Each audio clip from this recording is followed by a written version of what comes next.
სოფლიო მედიის მთავარი თემაა. ბოდრომის მახლობლად მიგრანტების ნავის ჩაძირვის შედეგად 12 ადამიანი დაიღუპა, მათ შორის დედა 2 მცირეწლოვან შვილთან ერთად.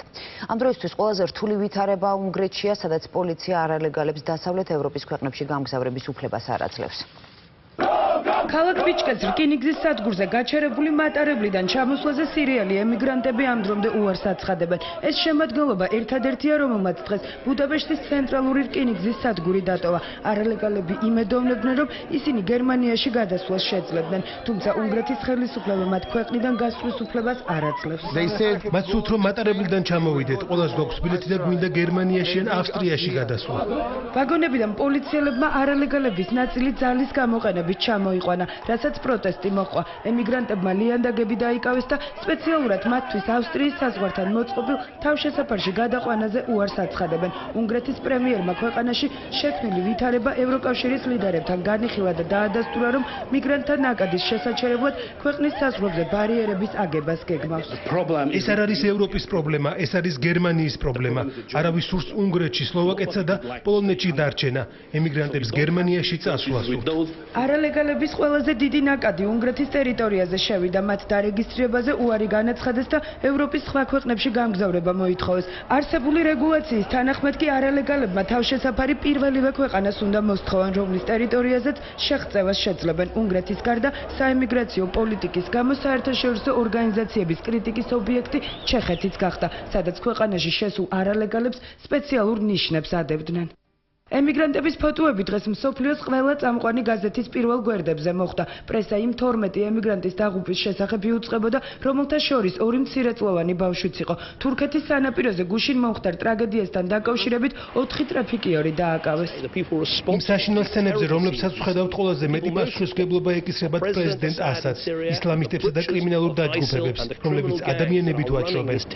მიგრაციის საერთაშორისო ორგანიზაციის მონაცემებით წელს საზღვაო კატასტროფას ევროპაში თავშესაფრის მაძიებელი 2500-ზე მეტი ადამიანი ემსხვერპლა.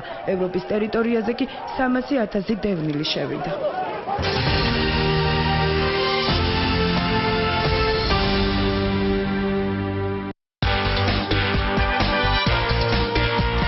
მოიგე ჯეკპოტი 700,000 ლარზე მეტი და აიხილე ყველა ოცნება. ნეტკრედიტი არის კომპანია, რომელიც ყოველთვის სიმართლეს ამბობს. გუშინდელი ფუნდუშები დღევანდელ ფასად ის სამჯერ უფროსია შენზე და შენ არ ხარ მისთვის ერთადერთი. თუ ვინმეს ასესხე ფული, მნიშვნელოვანია, რომ მას განუმარტო ყველაფერი. აი ეს არის თქვენი მეორე საფულე. გამოიყენეთ იგი გონივრულად. ნეტკრედიტი გთავაზობთ ლოიალობის პროგრამას, რომელიც გაძლევთ საშუალებას მიიღოთ 5%-იანი ფასდაკლება ყოველ მომდევნო სესხზე. მაქსიმალური ფასდაკლება 30%-მდე. ნეტკრედიტი. ლამინატი 12 ლარი და 85 თეთრიდან, კარები 125 ლარიდან. გორგია ყველაზე იაფი ჰიპერმარკეტი. დომინოში წინა სასკოლო ვაჭრობა დაიწყო. მოდი და შეიძინე ყველაფერი ის, რაც სწავლისთვის გჭირდება. დომინო. საქართველოს კონსტიტუციით სახალხო დამცველი ზედამხედველობას უწევს ადამიანის უფლებათა დაცვას ქვეყნის მთელ ტერიტორიაზე. სახალხო დამცველი შეისწავლის ადამიანის უფლებათა დარღვევის ფაქტებს როგორც განცხადების საფუძველზე, ასევე საკუთარი ინიციატივით. ყველა ადამიანი იბადება თავისუფალი და თანასწორი. ყველას აქვს უფლება იცხოვროს ღირსეულ გარემოში, სადაც მისი უფლებები იქნება დაცული. თქვენი უფლებების დარღვევის შემთხვევაში მოგვართეთ. ერთად დავიცვათ ჩვენი უფლებები. პირველად 2015 წლის 9-11 სექტემბერს საქართველოს ევროპის საკონსტიტუციო სასამართლოების კონფერენციას ბათუმში უმასპინძლებს. კონგრესის ფარგლებში ბათუმს 40 ევროპული ქვეყნის დელეგაცია ესტუმრება. საქართველოს საკონსტიტუციო სასამართლომ ევროპის საკონსტიტუციო სასამართლოების კონფერენციის თავმჯდომარეობა 10 წლის ვადით მოიპოვა და ის ამჟამად ერთადერთი ევროკავშირის არაწევრი ქვეყანაა, რომელიც კონგრესის თავმჯდომარედ იქნა არჩეული. სახელი წითელქუდი, პროფესია მიმტანი, საყვარელი ნაწარმოები, გოჩა მანველიძის მგლები, სესხის მიზანი, მოპედის შეძენა. ემას კრედიტი, ონლაინ სესხი ყველასთვის და ყველაფრისთვის. ლამინატი 12 ლარი და 85 თეთრიდან, კარები 125 ლარიდან. გორგია ყველაზე იაფი ჰიპერმარკეტი. ყურადღება, მოისმინეთ სექტემბრის თვის ექსპრეს შეთავაზება. 30 სექტემბრის ჩათვლით გახსენით ექსპრეს ანაბარი ლარში და დამატებით მიიღეთ +1% სარგებელი. ექსპრეს ბანკი. მარტივია. შეწუხდით თქვენ სავარცხელზე ზედმეტი თმის დანახვით. ეს აღარ განმეორდება ახალ პანდენ პროვისთან ერთად. თმის ჩვენისგან დამთავი კოლექცია. პანდენ პროვის ფორმულა ღრმად ახდენს თმის ძირებში და გვეხმარება 97%-მდე თმის ჩვენის შემცირებაში. ჩემი თმა თავიდან ბოლომდე ძლიერი და შესამჩნევად ლანცაღია. დაინახეთ და შეიგრძენით განსხვავება პანდენთან ერთად. პანდენი. ხოლო ჩვენთან 500 ლარი ოცლარად კრედიტონჯი ჩვენ ხდით ფულს ხელმისაწვდომს. სამზარეულო სკამები 25 ლარიდან, მაგიდები 191 ლარიდან. გორგია ყველაზე იაფი ჰიპერმარკეტი. აიღეთ კუთვნილი ავტომობილით უზრუნველყოფილი სასხი 1 საათში ლიბერტი ბანკის ავტოლომბარდის მომსახურებით. მიიღეთ 30000 ლარამდე თანხა ავტომობილის სასაკის შეუზღუდავად 5 წლამდე ვადით. ავტომობილის მართვის უფლებითა და დაზღვევის გარეშე. ეწვიეთ ჩვენს ფილიალებს. შეავსეთ ონლაინ განაცხადი ან დაგვიკავშირდით ტელეფონით. ლიბერტი ბანკი, ყველგან და ყველასთვის. ერთკვირიანი ფასდაკლების აქცია კარპურში. სულგუნი 9 ლარი და 90 თეთრი. სარეცხის საშუალება 10 ლარი და 95 თეთრი. თმის საღებავი 3 ლარი და 95 თეთრი. გვეწვიეთ კარპური. ყოველთვის დაბალი ფასები. დუშკაბინა 299 ლარიდან, გასაშლელი სამეულები 618 ლარიდან. გორგია ყველაზე იაფი ჰიპერმარკეტი. Bravo Records-ი წარმოგიდგენთ ელექტრონული მუსიკის მეგა ფესტივალი Global Gathering უკვე საქართველოში. მხოლოდ ერთი დღე, 11 სექტემბერი, ლეგენდარული Fatboy Slim და სხვა უცხოელი და ქართველი დიჯეები რუსთავის საერთაშორისო ავტოდრომზე.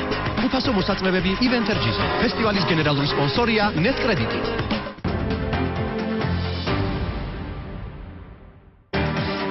განაგვარეთ გულერს 9 საათი და დღის მთავარი სპორტული სიახლეები დიმიტრი ობოლაძე გვერდება. საღამოშიდობის თემა. საღამოშიდობისა. საღამოშიდობისა. ფეხბურთის ფედერაციის პრეზიდენტის არჩევნებამდე ზუსტად ერთი თვე რჩება. განაცხადების შეტანის ბოლოა და ორშაბათს 7 სექტემბერს საღამოს 6 საათზე ამოიწურება. დღეს კი ფეხბურთის ფედერაციის ოფიციალურ ვებგვერდზე გამოქვეყნდა იმ 13 კლუბის სია, რომლებიც წლების განმავლობაში არ იყვნენ ფედერაციის წევრები. ამ გუნდებმა ერთდროულად 2 დღის ინტერვალით მოითხოვეს ფედერაციის რიგებში გაწევრიანება. აღსანიშნავია, რომ სამდვინოში შევიდა ქუთაისის ტორპედოს განცხადებაც, თუმცა ეს კლუბი უკვე წლებია, რაც ფედერაციის წევრია. აღმასკომი უნდა დაინიშნოს და აღნიშნული საკითხი უნდა განიხილოს მხოლოდ აღმასკომი. ის გადაწყვეტილება, რაც აღმასკომმა უნდა მიიღოს საქართველოს უმაღლესი და პირველი ლიგის 13 კლუბის არჩევნების წინ გაჩენილ სურვილს უკავშირდება. გახდნენ ფედერაციის წევრები, რაც უკვე შემდგომ არჩევნებში ხმის უფლების მინიჭებას ითვალისწინებს. ის რომ აღმასკომი კლუბების მოთხოვნაზე იმსჯელებს და ადასტურა კომიტეტის იურიდიული სამსახურის ხელმძღვანელმაც. პროცედურები დაკავშირებულია სხვადასხვა საბუთების შემოწმებასთან, განხილვასთან, იერ გენერალურ სამინისტროს აპარატში, მერე შედგება აღმასკომზე და შემდეგ ყრილობაზე. ეს საანგარიშო საარჩევნო ყრილობაზე ამის გატანის საშუალება და შესაძლებლობა ახლა არ არის. 20 დღეში ამას ვერავინ ვერ გააკეთებს. 3 ოქტომბერს დანიშნულია ყრილობა, რომელზეც განიხილება მხოლოდ ერთადერთი საკითხი, ეს გახლავთ საქართველოს ფეხბურთის ფედერაციის პრეზიდენტის არჩევნები. მოახლოებულ არჩევნებს საკუთარ მოთხოვნას არ უკავშირებენ კლუბების წარმომადგენლები, თუმცა არჩევნებში მონაწილეობის სურვილს ყველა გამოთქვამს. არავითარი არჩევნები, მაგრამ არჩევნებამდე ალბათ ეს არ მოესწრება და თუ მოესწრება ძალიან კარგი იქნება. მინდა ხმა კონდეს, რომელსაც ფეხბურთის ფედერაცია, ის ექნება პრეზიდენტის არჩევნები, დელეგატის არჩევნები. აჭარეს გუნდებმა ყველამ შეიტანა მოთხოვნაზე, რომ 3 ოქტომბერს გქონდეს ჩვენ ხმის უფლება ამ გუნდებს. შეიძლება საარჩევნო პროცესში ჩართვა ვერ მოხდეს, მაგრამ ჩვენ დავრჩეთ მოთამაშეები იმ ოჯახის სრულუფლებიან წევრები, რომელშიც ჩვენ ისედაც სახიერად ვართ.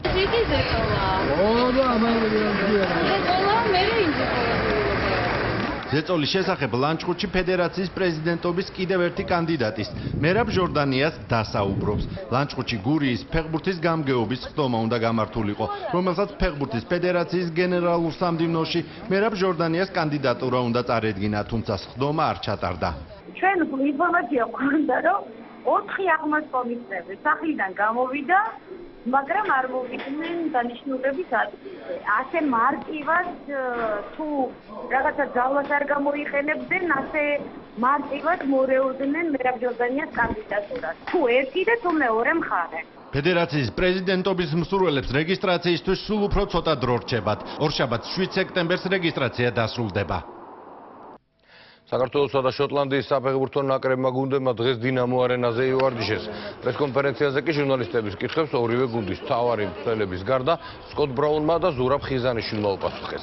ხიზანიშვილი ნაკრებში ორწლიანი პაუზის შემდეგ დაბრუნდა. საქართველოს ნაკრებს ვერ დაეხმარება ტრავმირებული სანდრო კობახიძე. შეხვედრა დინამო არენაზე ხვალ 20 საათზე დაიწყება. საქართველოს ნაკრები საკმაოდ სახიფათო მეტოქეა, თუმცა თბილისში ჩვენმა კონკურენტებმა გამარჯვება იზეიმეს და ვალდებულები ვართ, რომ 3 ქულა მოვიპოვოთ. სატურნირო ცხრილში დაძაბული სიტუაციაა და ამ მხრივ საქართველოსთან მოგებას უდიდესი მნიშვნელობა ენიჭება. ორივე გუნდს სატურნირო მდგომარეობიდან გამომდინარე შანსები აქვს, რომ გავიდეს მესამე ადგილზე.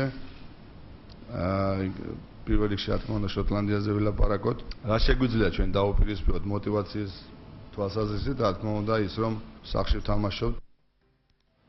5 სექტემბერს საქართველოს კალათბურთელთა ნაკრები ევროპის ჩემპიონატის პირველ შეხვედრას ჰოლანდიელთა წინააღმდეგ გამართავს. ჰოლანდიელთა გარდა ჩვენი გუნდი C ჯგუფში ხორვატიის, სლოვენიის, საბერძნეთის და მაკედონიის ნაკრებებსაც შეხვდება. ქართველი კალათბურთელები ხორვატიაში დღეს ჩავიდნენ იგორ კოკოშკოვის ხელმძღვანელობით პირველი ვარჯიში ჩაატარეს, რომელსაც ჩვენი კორესპონდენტი ჯემალ ფარცახაშვილი დაესწრო. დიახ, უახლოესი 2 კვირის მანძილზე ევროპის 4 ქვეყანა ევროპის საკალათბურთო ჩემპიონატს უმასპინძლებს საფრანგეთი, ხორვატია, გერმანია და ლატვია. რასაკვირველია, ჩვენი ყურადღება იქნება მიპყრობილი ხორვატიისკენ, რადგან სწორედ ამ ქვეყნის დედაქალაქში ითამაშებს საქართველოს კალათბურთელთა ეროვნული ნაკრები. იგორ კოკოშკოვის მიერ მომზადებული გუნდი ხორვატიის დედაქალაქში დღეს შუადღით ჩამოვიდა. შეხვედრებს საქართველოს ეროვნული ნაკრები ზაგრებ არენაში გამართავს თანამედროვე სპორტულ ნაგებობაში, რომელიც 15000 ადამიანზეა გათვლილი. მომავალ ევროპის ჩემპიონატ საქართველოს ეროვნული გუნდის სრული საბრძოლო შემადგენლობით ხდება გუნდის უკლებრივ ყველა ლიდერი წყობშია. ძალიან მნიშვნელოვანია, რომ კარგი თამაშით დავიწყოთ, გამარჯვებით დავიწყოთ, შემდეგ თამაშებში უფრო სერიოზული მეტოქეები გველოდება. მაგრამ მთელი კონცენტრაცია, ჩვენი კონცენტრაცია არის პირველ თამაშში. ყველას აქვს შანსი ჯგუფიდან გასვლის, ესე აუთსაიდერი არავინ არ არის, არც ჰოლანდია და არც მაკედონია. თავარი არის პირველი შეხვედრა მოგებით დავიწყოთ. პირველ შეხვედრას საქართველოს ნაკრები ჰოლანდიის ეროვნული გუნდის წინააღმდეგ გამართავს. საკმაოდ მნიშვნელოვანი და პრინციპული დაპირისპირება ელის საქართველოს ეროვნულ ნაკრებს, რადგან სწორედ ამ შეხვედრაზე იქნება გარკვეულწილად დამოკიდებული, შეძლებს თუ არა საქართველოს ნაკრები ჯგუფური ეტაპის გადალახვას და მომდევნო ეტაპზე თამაშის უფლების მოპოვებას. როგორც განვლილი წინა ევროპის ჩემპიონატის საქართველოს ნაკრებისთვის სტარტი ყოველთვის წარმატებული იყო და ამ შემთხვევაში წარმატებული იქნება, მაგრამ რა თქმა უნდა, ერთი თამაშით ვერ შემოვიფარგლებით, მინიმუმ 2 თამაშის მოგება საჭირო იმისთვის, რომ ჯგუფიდან გასვლაზე ვიფიქროთ. ყველაზე კაი არის, რომ ყველა ჯანმრთელი არის, ყველა არის მზად რომ ითამაშოს ეს ევროპის ჩემპიონატი და ეს არის ჩვენთვის მთავარი. ის პირველი თამაში ჩემი აზრით რაც არის ყველაზე მნიშვნელოვანი რომ მოვიგოთ. საქართველოს ეროვნული ნაკრები უახლოესი 1 კვირის მანძილზე ზაგრებში მდებარე სასტუმრო პანორამაში ცხოვრებს. ხვალ ქართველი კალათბურთელები კიდევ ერთ ვარჯიშს ჩაატარებენ. საქართველოს ჰოლანდიის საკალათბურთო დაპირისპირება კი 5 სექტემბერს თბილისის დროით 5 საათზე დაიწყება. ჯემალ ფარცახაშვილი საუბრობდა ხორვატიიდან და მისგან კარგ ამბებს ველით უახლოეს დღეების განმავლობაში. მადლობა, ეს იყო დიმიტრი ობოლაძე, რომელმაც სპორტის სიახლეები გაგვეცნო. უწყოთი მუსიკა საღამოს 6-დან 12 საათის განმავლობაში Global Gathering-ი ოფიციალურ ვებგვერდზე აანონსებს თავის სადებიუტო გახსნას კავკასიის რეგიონში. ელექტრონული მუსიკის ერთ-ერთი პირველი ვარსკვლავი Fatboy Slim კი ყველა მსმენელს პერსონალურ მოწვევას ვიდეო მიმართას უგზავნის. პირველად საქართველოს ისტორიაში ხდება ისე რომ პირველად საქართველოში ჩამოდის.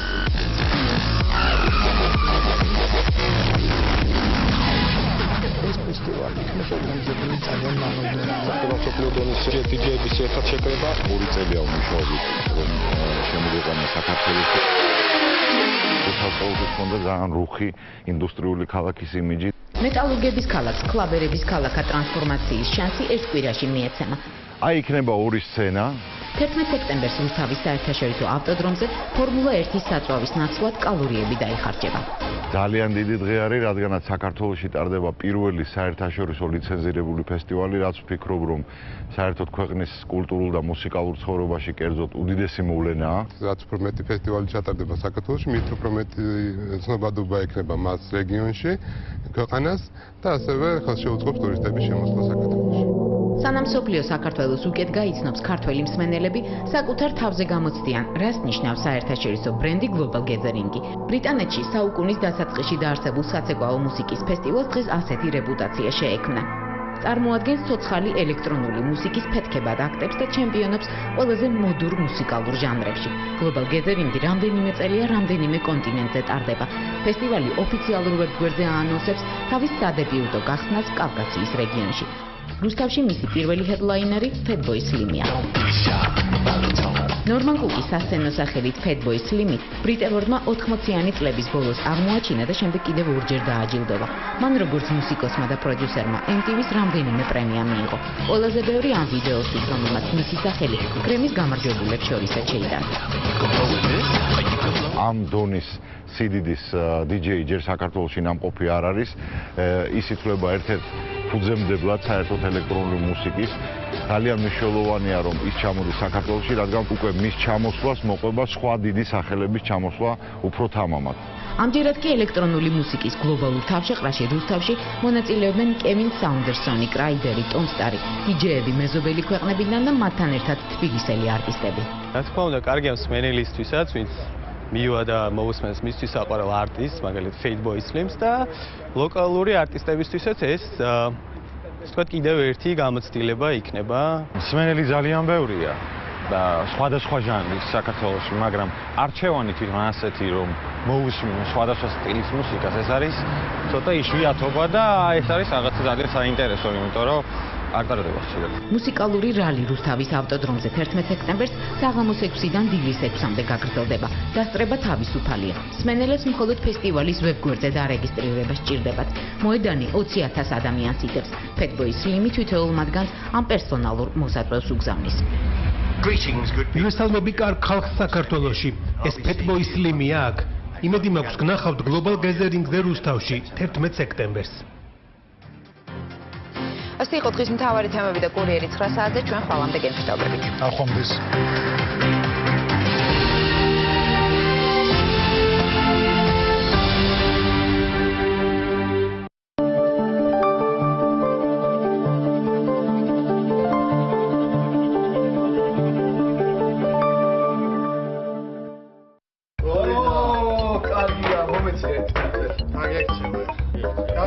შემოდგომის სიძვლის სპონსორია ზედაზენი. აბარა.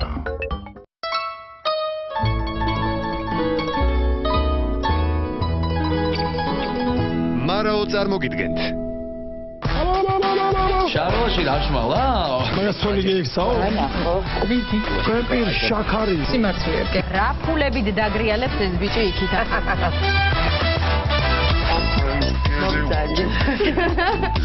არა და ეჩენდები ჩემი best friend-ებია. ჩემი ტიპები არა იყო გადი.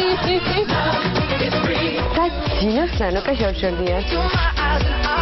ოჯახში შემოგაქვს უღალე. შემოდენით მოვიდა ჩემთან. მე არ მგავს. აი ცოტა უფრო მეტროს ვატარე.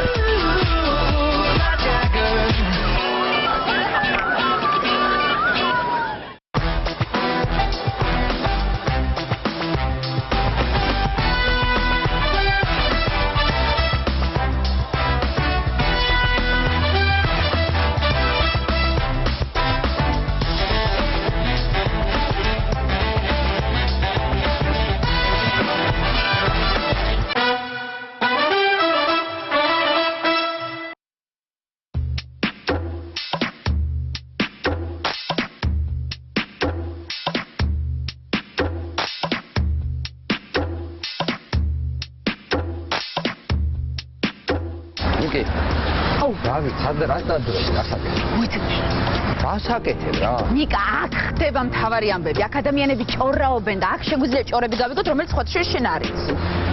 კარგი, ეხლა სასეირნო წავამიყვანე, თუ ესე უნდა ვიაროთ და საქმე. კი, ვიყურებ. ახლა მომისმინე?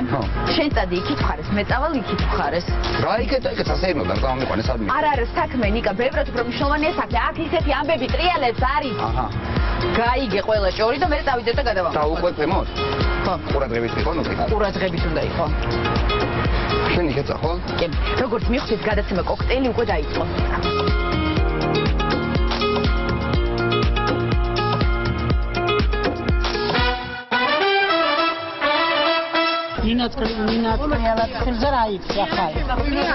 ნინაც კრელაშვილი გვიყვარს, კაი გოგოა. ნინაც